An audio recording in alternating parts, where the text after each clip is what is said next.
Delhi liquor కేసులో సుప్రీంకోర్టులో MLC కవితకు ఊరట దక్కలేదు. ట్రయల్ కోర్టుకే వెళ్లాలని సుప్రీంకోర్టు ధర్మాసనం ఆదేశాలు జారీ చేసింది. ట్రయల్ కోర్టులోనే బెయిల్ కోసం దరఖాస్తు చేసుకోవాలని తెలిపింది.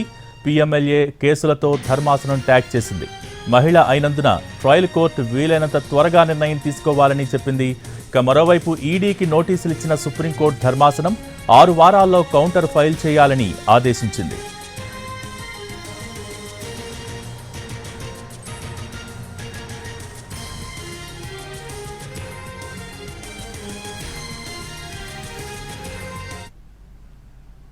ఢిల్లీ లిక్కర్ కేసులో సుప్రీంకోర్టులో ఎమ్మెల్సీ కవితకు ఊరట దక్కలేదు. ట్రయల్ కోర్టుకే వెళ్లాలని సుప్రీంకోర్టు ధర్మాసనం ఆదేశాలు జారీ చేసింది. దీనికి సంబంధించి అప్డేట్స్ మా ప్రతినిధి రాజు లైవ్ ద్వారా అందించేందుకు సిద్ధంగా ఉన్నారు. రాజు, ఈరోజు సుప్రీంకోర్టు ఏమని చెప్పింది? దానికి సంబంధించిన పూర్తి సారాంశం ఏంటి?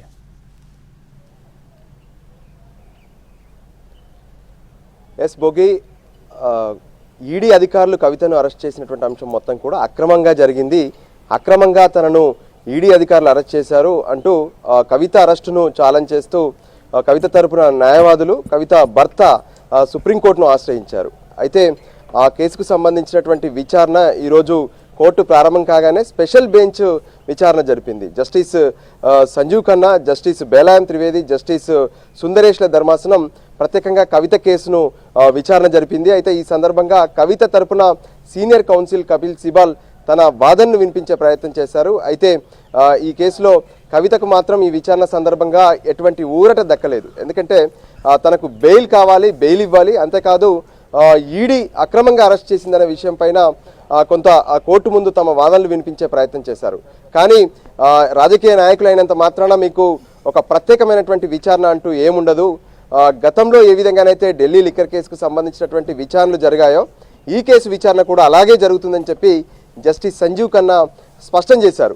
అంతేకాదు ఈ కేసుకు సంబంధించి ఎటువంటి ట్రయల్ అయినా సరే, ఎటువంటి పిటిషన్లు అయినా సరే మీరు ట్రయల్ కోర్టుకే వెళ్లాల్సి ఉంటుందని చెప్పారు. ఎందుకంటే ఇప్పటికే కవితను అరెస్ట్ చేసిన తర్వాత ట్రయల్ కోర్టుగా రౌజ్ అవెన్యూ కోర్టు ఉంది.